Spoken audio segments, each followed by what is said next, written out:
In this video, I will provide you with a method you might be able to use to install a sink in a basement or in a floor located at a lower level above other plumbing fixtures. Like we have in this example here, we have a garage with a wash machine and apartment above. Now, each one of these pipes is a drain pipe, a vertical drain pipe. These are not vents, so let's keep that in mind when we're looking at our project. And the vents will be starting from the sanitary tees that will be separating the drain below it and the vent above it. So 4 vents, 1 vent for each fixture: kitchen sink, bathroom lavatory, toilet, and a combination bathtub shower unit. So in order to install a sink in any one of these, you're going to need to make a connection to the drain pipe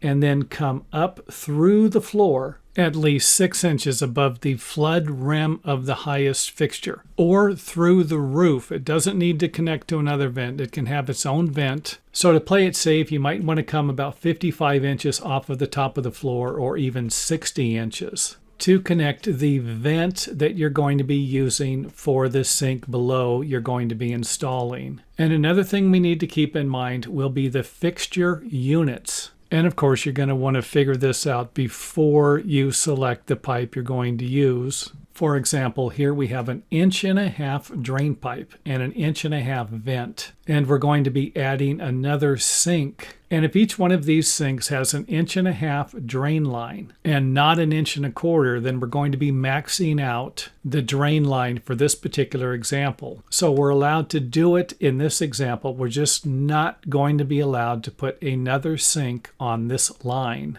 unless we were going to be installing 2 lavatory sinks that would have an 1.25 inch drain line, which would equal 1 fixture unit each. So we could put 2 lavs and 1 kitchen sink on one of these lines. Now, when I connect my vent from the sink below, I'm going to have to flip the sanitary tee over. So keep that in mind when you're making this connection. It will not be the same as the drain line. And I can use a short 90 here or a long 90. I like to use long 90s for everything, but there will be times when you need to use shorter ones. So the kitchen sink above will have an 1.5 inch drain line coming out of the kitchen sink. And we're also going to have an 1.5 inch drain line coming out of our new sanitary tee that we're going to install here. Then we're going to come up to a long 90 and then a sanitary tee off to the sink and then up to the vent. So the drain line will be from here down to the drain. The vent will be from here up to and through the roof. And another thing you need to keep in mind that this is only one way to hook this sink up. There are other ways you can use if you need to. So keep that in mind.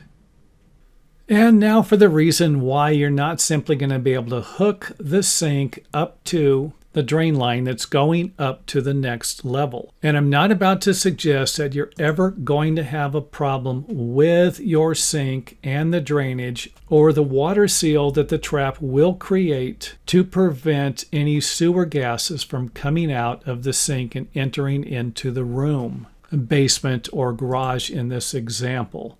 So here's what the building code authorities are worried about.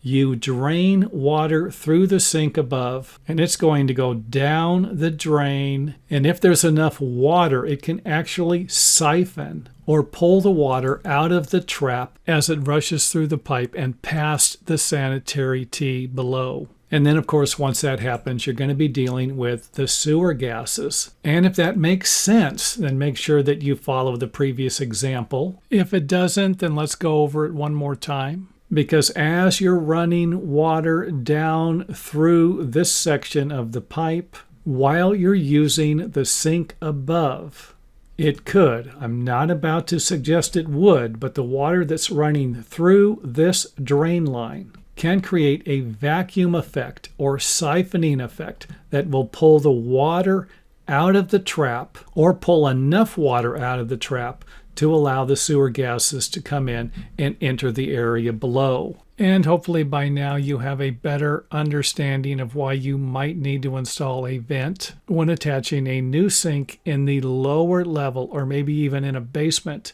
to an existing drain pipe. And as always, if you have any questions or comments or better ways to make this modification, feel free to share them with us in the comment area also.